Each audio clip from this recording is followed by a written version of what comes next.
Allô, moi c'est Geneviève, j'ai un bégaiement, je suis presque orthophoniste, ça s'en vient en janvier, je vais vous tenir au courant, et j'étudie au doctorat en sciences de l'orthophonie. Oui, moi je m'appelle Judith, je suis orthophoniste et aujourd'hui l'épisode spécial du temps des fêtes, on va vous parler de notre bilan 2022, de qu'est-ce qui s'en vient pour l'ABC en 2023 et qu'est-ce qui peut être difficile à dealer avec durant le temps des fêtes, à gérer, disons, pendant le temps des fêtes avec un bégaiement. On vous laisse là-dessus. Bonne écoute! Joyeux Noël, Judith! Hey, joyeux Noël à toi aussi, c'est super cool, cet épisode spécial qu'on fait. Puis, j'ai même pas fait exprès de bégayer exactement comme le titre, c'était naturel. Ben, tu vois la vie c'est magnifique. C'est un cadeau, la magie de Noël, c'est ça. Fait que là, aujourd'hui, en fait, on avait pensé faire un mini-épisode pour un peu faire un bilan de 2022, puis parler un peu de 2023, puis d'échanger avec vous par rapport à comment vous avez vécu votre année. Et moi, je voulais commencer avec un petit point, justement, en réfléchissant à 2022. Il y a 2 messages que je me disais qui seraient quand même cool de parler. Puis je commence avec ça. Ça te va-tu, Geneviève? Tellement. OK, on commence de même. Mon premier message, en fait, c'est pour les orthophonistes. Je suis en contact beaucoup avec les orthophonistes par différentes activités, la communauté de pratique en orthophonie, en bégaiement, entre autres, et par du mentorat et tout que je fais. Et ce qui est revenu beaucoup, je trouvais, en 2022, c'était le fait que les orthophonistes, ce que j'entends des fois, c'est que pour les adultes qui ont un bégaiement masqué, les orthophonistes vont attendre d'entendre le bégaiement, puis ils vont pas se fier nécessairement à ce que la personne dit. Puis moi, je vous disais comme message, fiez-vous à ce que la personne dit. Faites confiance aux gens qui bégayent. Qu'est-ce qu'ils vous disent? Si la personne dit, ben moi, je consulte en orthophonie parce que je sens que des fois, ça bloque dans ma gorge, je le sens dans mon corps, mais je le cache, tu sais, ça paraît pas beaucoup. C'est sûr qu'en intervention, en évaluation, ça se peut qu'on en entende très, très peu de bégaiement. C'est ça, c'est un bégaiement qui est caché, qui est masqué. Donc, faites confiance à ce que les gens rapportent. Puis on le sait, hein, tu sais, il y a une étude qui montrait que la prévalence de bégaiement dans la population, ça peut aller jusqu'à 4% des gens, incluant les bégaiements qui sont apparents et les bégaiements qui sont masqués, cachés. On va vous mettre le lien de la référence. Donc, c'est ça, il y en a des gens qui bégayent et qui le cachent. Donc, faites confiance à ce que les gens vous disent, parce que souvent, c'est ça qui se passe pour vrai, là. Même si moi, en tant qu'orthophoniste, je le vois pas, je l'entends pas, je peux imaginer la tension que la personne vit, puis comment elle me dit, c'est ça. Puis c'est ça qu'on va mettre dans nos rapports d'évaluation aussi. Je sais pas qu'est-ce que t'en penses, Geneviève? Oui, bien, j'ai envie d'ajouter que pour la famille, pour les amis, pour le grand public aussi, que c'est pas parce qu'un bégaiement est caché, donc paraît pas beaucoup, que l'impact pour la personne est moindre. Même qu'il y a une étude là, de Hope Gerlach et collaborateurs qu'on va mettre dans les références qui montrent qu'il y a un lien entre le bégaiement masqué et un niveau haut d'auto-stigmatisation. Ce qui veut dire, dans le fond, que la personne qui le cache aura tendance à avoir des idées très négatives sur le bégaiement, ce qui l'impacte. Donc, c'est pas parce qu'un bégaiement paraît pas qu'on le vit bien, tu sais. Ben non, c'est voilà, ça, tu sais. Puis un exemple concret pour terminer avec ce point-là, c'est que, tu sais, il y a une cliente, l'histoire m'avait été rapportée par une orthophoniste qui avait vu 3 orthophonistes différentes, c'était des femmes, là, et les orthos ne croyaient pas qu'elle avait un bégaiement. Et là, elle disait, mais à qui je vais consulter? Parce que là, les gens, on dirait, ne voient pas l'expérience que j'ai. Donc, c'est ça. Fait que là, c'est le message vraiment pour les orthophonistes, les étudiants et étudiantes. Faut prendre ça en compte quand on rencontre la personne. Et le message que j'avais pour les gens qui bégaient quand je pense à mon année 2022, c'est de parler du bégaiement. tu sais, parce que dans le fond, je dis ça parce que j'ai eu des rencontres cette année avec des adultes qui bégaient. Moi, souvent, je fais des rencontres de temps en temps avec les conjoints ou les conjointes, ou même les parents des adultes. Ça peut être cool, ça aussi. Parce que souvent, la personne qui bégaye ne va pas tant en parler à son conjointe. C'est pas un sujet qui est tant abordé. Puis le conjointe connaît pas tant l'ampleur de ce que ça peut amener dans la vie de la personne à tous les jours, dans certaines situations au téléphone, que la personne va peut-être pas tout dire ce qu'elle veut ou qu'au restaurant, elle a pas tout à fait commandé ce qu'elle voulait. Par exemple, là, c'est juste un exemple. Et là, ben, c'est ça, j'avais envie de dire, parlez-en. Tu sais, dans le temps des vacances ou dans 2023, ça vaut la peine de l'aborder, le bégaiement. Puis c'est vrai que c'est pas toujours facile, là. On dit ça, mais c'est vrai que c'est pas toujours confortable, c'est pas facile. Mais il y a certaines personnes, tu sais, en clinique, qui vont me dire, ben moi, j'ai pris le podcast, justement, pour parler du bégaiement. J'ai dit, j'écoute Jaja sur un podcast, ça parle du bégaiement. Parce que moi, je suis une personne qui bégaye. Donc, c'était comme une introduction pour parler du bégaiement, soit à ses proches, à sa famille, à ses parents, à ses amis, de parler du podcast ou de nommer l'orthophoniste. Je suis suivie en orthophonie. Ce soir, j'ai une rencontre en orthophonie parce que moi, j'ai un bégaiement. Puis, tiens, là, ça ouvre la porte pour en parler à une amie. Oui, on peut se servir d'un livre sur le bégaiement. Tu sais, j'ai acheté ce nouveau livre-là. Je suis allée à un événement pour les personnes qui bégaient. C'était super cool. J'ai écouté cette conférence-là sur le bégaiement. Tu sais, de se servir de quelque chose, d'un objet ou d'une activité pour en parler, ça fait très naturel, je trouve. Mais c'est ça, parce que souvent, c'est la question, tu sais, comment je vais l'aborder comme « Hey, aujourd'hui, j'ai décidé de te parler du bégaiement. » Mais ça pourrait être ça aussi, hein, de dire « Ah, ben aujourd'hui, là, j'ai besoin de t'en parler aujourd'hui. » Ça soit à un parent, à un ami. Puis c'est ça, j'ai décidé que c'était aujourd'hui que je t'en parlais. Ça aussi, on peut l'annoncer comme ça, mais bref, c'est ça. J'avais ce message-là à nommer parce que quand je rencontre les conjointes, c'est tellement enrichissant parce qu'il y a des messages qui sont dits qui n'ont jamais été dits dans les couples, que ça peut faire 15 ans qu'ils sont ensemble, qui n'ont jamais parlé du bégaiement comme on peut en parler ensemble dans notre rencontre. Qu'il y a des choses qui vont redire qui se sont passées avant, que là, les gens vont dire « Ah, mais je savais pas que tu avais vécu ça ou je savais pas que tu avais pensé ça. » Donc, ça vaut la peine d'en parler. Oui. Selon nos besoins puis comment on se sent, mais c'est ça, d'aborder le bégaiement avec nos proches.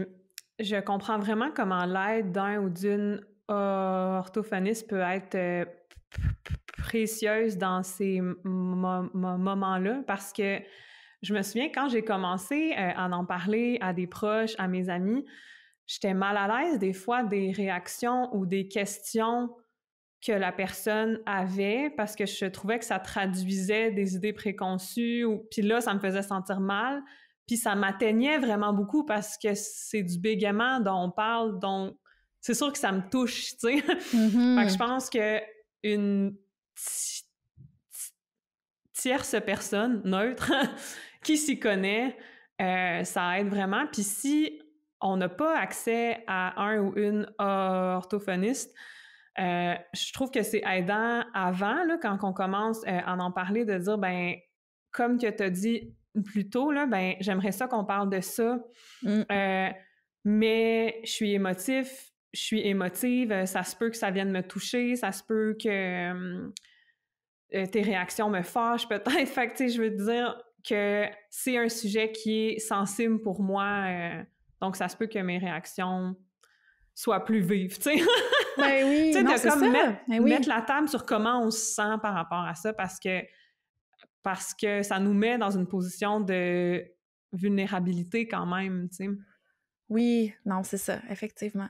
Puis tu sais, moi, je trouvais qu'après ces rencontres-là, les clientes vont me dire « Ah, ça a fait du bien! Ça, j'ai dit des choses que ça m'a fait du bien de dire, tu sais, puis on en a reparlé après. » Souvent, c'est ça aussi, c'est une porte qu'on ouvre ensemble en clinique ou à distance avec les conjointes ou les parents de l'adulte. Puis après ça, ils en reparlent, puis ça fait du bien. C'est ça, ça libère à quelque part. Donc, en tout cas, moi, ça, c'était mon message que j'avais par rapport à mon bilan 2022. Alors, voilà! Pour ma part, bilan 2022, ben, sur un plan plus personnel, j'ai appris cette année, surtout récemment, là, à quel point ça fait du bien d'être bienveillante envers moi-même. Là, je vous parle de mon point de vue de personne qui bégait. Là. Récemment, là, on est en décembre. Comme vous savez, j'ai déménagé dans un nouvel appartement. Oui! C'était la fin de ma session parce que je suis au doctorat en sciences de l'orthophonie aussi. Fait que là, j'ai déménagé en plein dans la fin de ma session. Ah ouais, c'est intense! Puis, j'ai remarqué que mon bégaiement était plus présent, que se manifestait plus, que mes blocages étaient plus longs, que je fermais plus les yeux. J'avais j'ai encore des mouvements de tête des fois, puis dans ma tête, je suis comme « Ah ouais, il faut que ça sorte de ça! » Ah ouais, puis je là, comprends. Je me suis dit « OK, là, c'est le temps d'être bienveillante, tu sais. » Puis en plus qu'on est en hiver, là, dans le dernier épisode avec Joanne, elle nous racontait qu'en novembre, le bégaiement, c'est plus difficile. On est encore dans cette période-là, fait que je le sentais aussi, tu sais. Ça m'a fait du bien d'être bienveillante envers moi-même, vraiment. De me dire, ben coudonc, c'est de même, là, puis j'ai pas le goût de faire rien. J'ai juste le goût, genre, d'accepter ça, puis de me dire, ben, que si j'ai envie de fermer mes yeux à ce moment-là, c'est correct, tu sais. Si j'ai envie de faire un effort pour garder le contact visuel, c'est correct aussi. Puis si j'ai envie de penser à où la tension est dans mon corps en ce moment, puis la réduire, je peux le faire. Puis si j'ai pas envie de faire ça aussi, c'est correct. Ah, tellement, tellement. Puis c'est ça aussi qu'on s'était dit, tu sais, durant le temps des vacances, là, pour ceux et celles qui sont en vacances, ou tu sais, le temps des fêtes, on dirait, tu sais, c'est un moment quand même de pause, là, tu sais. Donc, tu sais, de faire des choses pour soi, qui nous font du bien, des activités qu'on sait qui nous ressourcent, de se donner le petit coup de pied dans le derrière pour aller skier, pour aller marcher dans la forêt, pour aller voir la nature ou pour aller pour lire un livre, aller à la bibliothèque, prendre un livre qu'on aime, tellement. écouter de la musique, un nouvel album de quelqu'un, d'un artiste qu'on aime. Oui, tu sais, dans le fond, de penser à ce qu'on a envie pour vrai puis qui nous fait du bien à notre corps, à notre esprit. Ça fait aussi partie d'une certaine bienveillance, tu sais, par rapport à nous. Donc, c'est ce qu'on se disait aussi pour le temps des fêtes, tu sais, de prendre le temps de faire des choses qui nous font du bien. Puis finalement, pour 2022, je suis reconnaissante pour Je suis un podcast. On a, je sais pas si on peut en parler, fait que je vais pas dire grand-chose, mais en 2023, Je suis un podcast va faire son entrée dans le monde de la littérature scientifique. On n'en dit pas plus que ça, c'est mystérieux, mais quand ça sera officiel, on va vous donner toutes les informations pour accéder à ça. Oui, tout à fait. Puis aussi, Judith et moi, en tant que co-animatrice et coproductrice de Je suis un podcast, on a été invités à une conférence à Paris de l'association Parole Bégaiement, qui est l'équivalent de l'ABC en France. L'ABC étant, si c'est la première fois que vous nous écoutez, là, l'association Bégaiement Communication, qui est un organisme pour les adultes qui bégayent au Québec et qui produit ce podcast avec nous. Bref, c'est ça. Puis on a pu entendre dans l'épisode l'éloquence du bégaiement Mouna Bizri et Sarah Hervé qui travaillent à l'association Parole Bégaiement. Donc, on a été invités à leur conférence annuelle à Paris j'ai en mars 2023. Je suis très reconnaissante pour ça. On a loué un Airbnb, puis on part pour la semaine. Oui, ça va être vraiment le fun. Ouais, fait qu'on pourra vous en reparler, donner plus de détails par rapport à ça. Puis, ce qu'on voulait dire aussi, merci Geneviève pour ce que tu viens de nommer. Puis, qu'est-ce qui s'en vient pour ton insight? Je voulais juste te remercier pour ton bilan 2022 pour les orthophonistes. C'est toujours très pertinent, tes contributions. Écoute, ça fait plaisir. Et là, je voulais que tu nous dises qu'est-ce qui s'en vient en 2023 pour l'ABC? Oui, on a plusieurs projets qui s'en viennent pour l'ABC en 2023. Là, excusez, je les ai comme pas en tête, puis je les... En fait, moi, je peux parler d'un projet que en fait, je m'occupe, là, je suis responsable. Donc, les rencontres de groupe à distance pour les adultes, des rencontres d'intervention qui vont... là, pour l'instant, nos groupes sont complets. On a 12 personnes, 6 personnes dans le groupe Camperdown et 6 personnes dans le groupe de la thérapie de réduction de l'évitement du bégaiement et de la thérapie d'acceptation et d'engagement. C'est tellement long! Là, on le dit, groupe TREB Act. En tout cas, tout ça pour dire que nos groupes sont complets. On commence en février. C'est 18 heures d'intervention pour les gens. C'est offert par des orthophonistes et une travailleuse sociale. Et c'est la 2e année qu'on offre ce projet-là. Et l'ABC, cette année, offre... Tout le projet, en fait, est responsable de tout le projet. L'année passée, c'était avec une bourse que j'avais reçue de l'Ordre des orthophonistes. Alors, c'est un projet vraiment super. Puis, on a eu beaucoup, beaucoup de demandes pour les groupes. Donc, ça serait quelque chose qu'on aimerait continuer à faire dans les prochaines années, des groupes d'intervention pour les gens qui bégayent. Vous pouvez aller sur le site Internet de l'ABC. On peut mettre les références aussi pour le site Internet officiel des groupes pour ceux et celles qui veulent avoir plus d'infos. Mm-hmm. Il y a aussi un autre service en lien avec les thérapies orthophoniques qui s'en vient à l'ABC. Je préfère pas d'en parler encore parce que c'est pas... Ben, c'est officiel, mais c'est pas en ligne encore, donc je vais attendre. Mais sachez que le besoin ou les demandes là, pour des services thérapeutiques est très grand. Donc, on a ça à cœur, puis ça s'en vient en 2023, même en début 2023. Là, je sais pas si vous entendez, il y a une déneigeuse dans la rue. Peut-être que vous avez entendu. Ah oui, un peu, ouais. Ben, puis plus tôt, il y avait un bruit étrange que je savais pas c'était quoi, mais je sais pas si vous l'avez entendu, mais c'est les bruits de mon appartement que j'adore. Mais oui, tellement, c'est full beau. Bien sûr, en 2023, on va continuer à faire des épisodes de Je suis un podcast. On a eu beaucoup d'épisodes de format 1 heure. Maintenant, on va varier la durée de nos épisodes. On va en faire des plus courts. On va peut-être en sortir plus qu'un par mois. On vous demande aussi de nous envoyer vos suggestions d'idées et de thèmes. Puis ne vous gênez pas, hein, il n'y a pas de mauvaises idées. Donc, vous pouvez nous les envoyer au info@abcbégaiement.com. On va mettre l'adresse dans les références.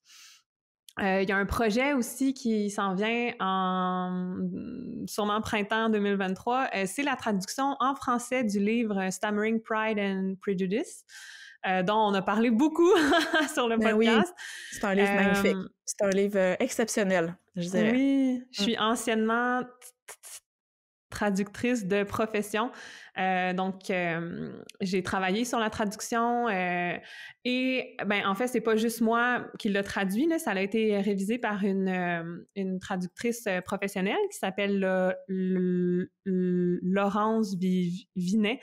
On va vous en dire plus quand le livre sera publié. Oui, ouais, c'est vraiment excitant.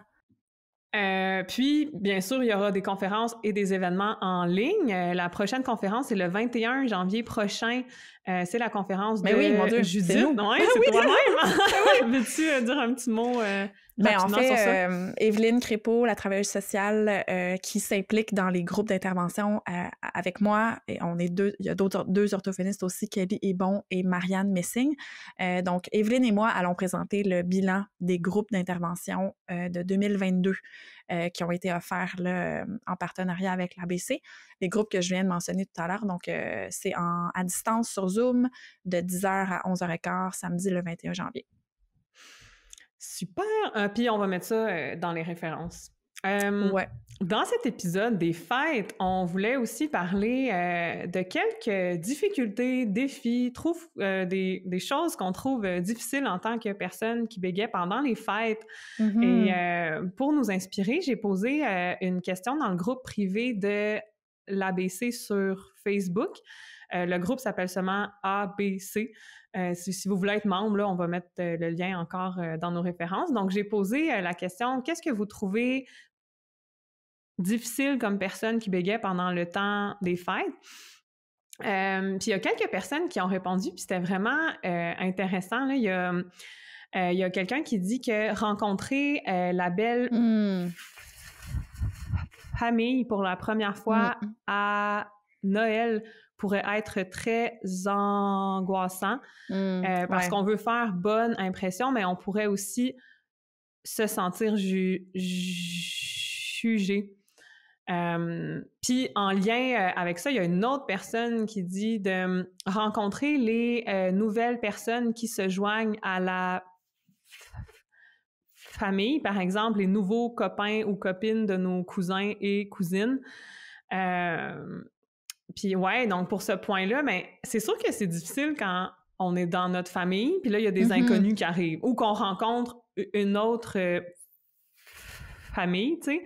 En même temps, c'est censé être comme festif, puis là, on veut comme pas faire de malaise, si je dirais, puis c'est pas de notre faute, hein, comme faut se rappeler vraiment que s'il y a un malaise parce qu'on se présente à quelqu'un puis on bégaye, c'est pas de notre faute en tant que personne qui bégaye, mais n'empêche que des fois, il y a un malaise à cause de ça, tu sais. Comment dealer avec ça? Ouais, puis en fait, on n'a pas non plus à porter le malaise de l'autre sur nos épaules. Donc là, c'est... Ça, on avait parlé tantôt, là, de parler du bégaiement, de l'aborder, ça enlève. Ça peut enlever ce poids-là de « Ah, la personne va voir que je bégaye, qu'est-ce qui se passe? » Donc, tu sais, ça peut être une option d'en parler à ses proches dans les parties, du bégaiement, de le nommer. Donc, on vous encourage, pour ceux et celles qui aimeraient, là, pour ceux et celles qui ne veulent pas, c'est tout à fait valide et tout à fait correct. Puis ceux qui se disent « Ah, ben peut-être que j'en parlerai », ben parlez-en, parce qu'après ça, ça peut enlever ce poids-là, puis on n'a plus l'espèce de malaise, là, tu sais, faut que je cache le bégaiement, ou qu'est-ce que les autres vont dire, tu sais. Puis des fois, tu sais, si on est dans le mood, là, on peut... Ben, je trouve que c'est aidant de faire une petite blague. Tu sais, si, mettons, je me présente à quelqu'un, je bégaye, je vois que la personne a un malaise, c'est pas comment réagir, tu sais. On peut toujours dire ah, ben j'ai dit mon nom comme ça parce que je bégaye, c'est pas parce que je fais une crise cardiaque, tu sais. Mais c'est bon! Je comprends qu'on est pas toujours dans le mood pour faire ça, tu sais. C'est sûr. Mais comme c'est une option parmi d'autres, puis comme je disais plutôt, d'être bienveillant et bienveillante envers soi-même quand ça arrive, tu sais, de se dire « Ah, ben, ça s'est passé, puis je vois que la personne a mal réagi, ça m'a fait sentir mal, puis j'ai envie d'aller pleurer dans les toilettes. » Ben, c'est correct aussi, tu sais. C'est correct, puis on est humaine. Puis des fois, je trouve que c'est aidant aussi que, mettons, je me présente à quelqu'un, je bégaye, puis le malaise est là, tu sais. Ben, de continuer à parler, tu sais, d'être comme, OK, ben il y a le malaise, puis là, poser une question. Ah, c'est quoi tes plans pour les vacances? Tu sais, de faire comme... de continuer. De continuer, de faire comme, comme un sas, là. Ben, j'ai l'image des portes du sas, tu sais, comme...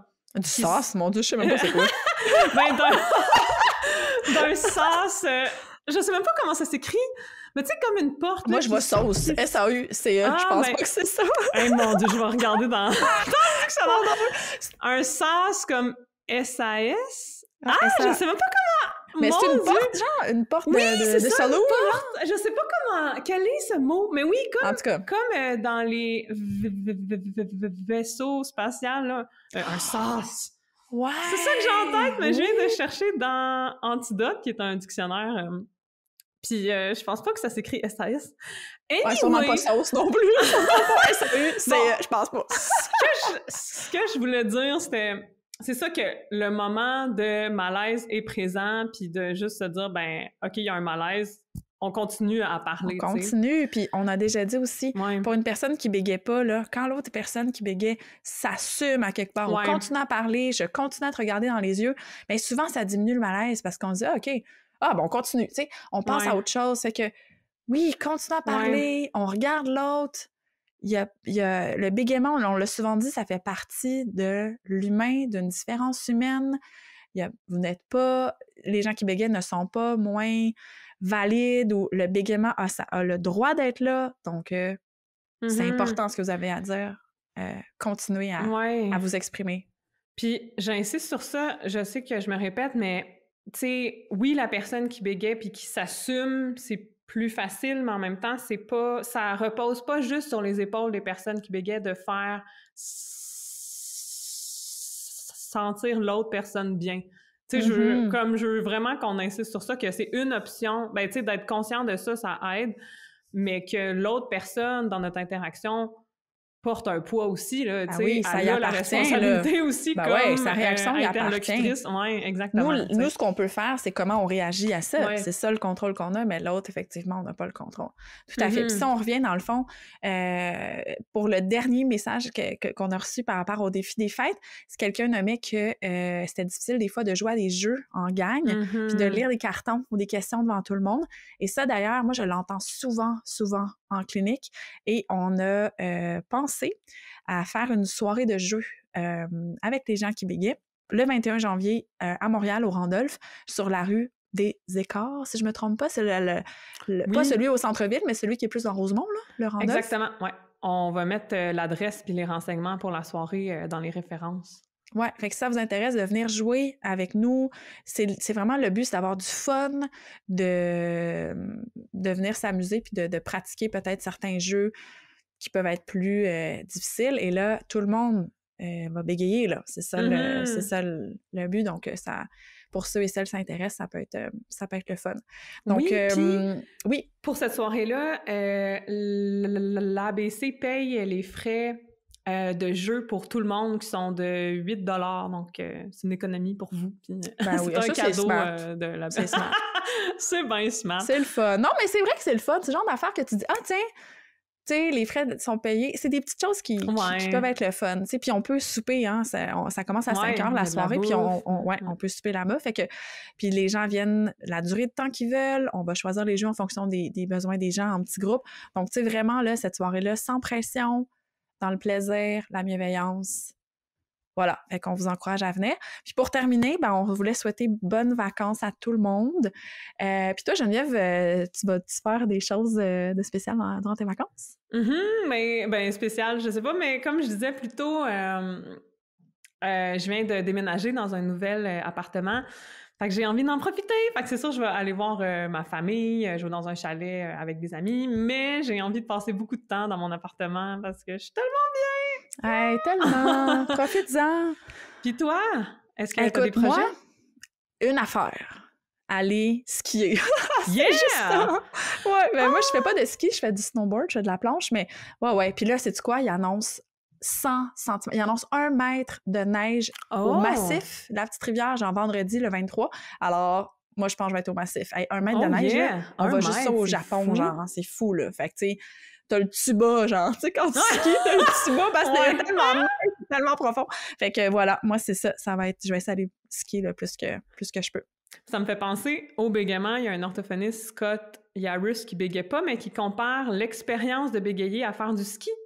Donc, les moments de bégaiement étant des bosses, des fois, on pogne la bosse puis on tombe. Des fois, on pogne la bosse puis, à la dernière minute, on se reprend. Des fois, puis il y aura toujours des bosses, mais ça peut être le fun aussi. Puis des fois, c'est difficile. Bref, j'aime cette analogie. Puis, tellement. Puis moi, en plus, c'est ça que j'aime le plus rider dans la vie. C'est les sous-bois puis les bosses. Ouais, bon, voilà. Ça fit avec... ça fit. ta profession. Fait que bonnes vacances à tout le monde. On vous souhaite du temps en famille. On vous souhaite de manger de la bonne bouffe, du sucre à crème à l'infini, puis de passer du temps de qualité avec ceux que vous aimez, de faire des choses que vous aimez aussi, qui font du bien. Donc, bonnes vacances de la part de Je suis un podcast. Oui, de nous bonnes vacances et joyeux Noël. Et encore là, j'ai pas fait exprès pour bégayer comme le titre, c'est juste merveilleux. Oui. Puis l'ABC aussi souhaite joyeuses fêtes à tous nos auditeurs et auditrices. On se revoit en 2023. Yes! Bye bye! C'est encore nous! On voulait vous parler de quelque chose de super important qu'on a noté sur notre liste, qu'on avait hâte de vous parler, puis les deux, on a oublié. Là. Ouais, c'est pas drôle. Hein? Dans le fond, c'est qu'en 2023, on aimerait ça faire quelque chose à Je suis un podcast qui s'appellerait comme le courrier du bégaiement ou le courrier ou bref, un peu comme le courrier du cœur où on vous demanderait de nous écrire ou de vous enregistrer même pour nous partager des tranches de vie avec le bégaiement, que ça soit positif ou négatif, que ça soit difficile ou des succès. Pour qu'on fasse jouer ça sur le podcast ou qu'on les lise, bref, qu'on en parle, parce qu'on veut votre contribution. Donc, on vous invite, dans le fond, à nous parler. Oui, donc là, envoyez-nous soit sur l'adresse courriel info@abcbégaiement.com ou sur les réseaux sociaux, sur le groupe Facebook, sur Instagram, le compte Instagram, vous envoyer un message en DM, sur Twitter.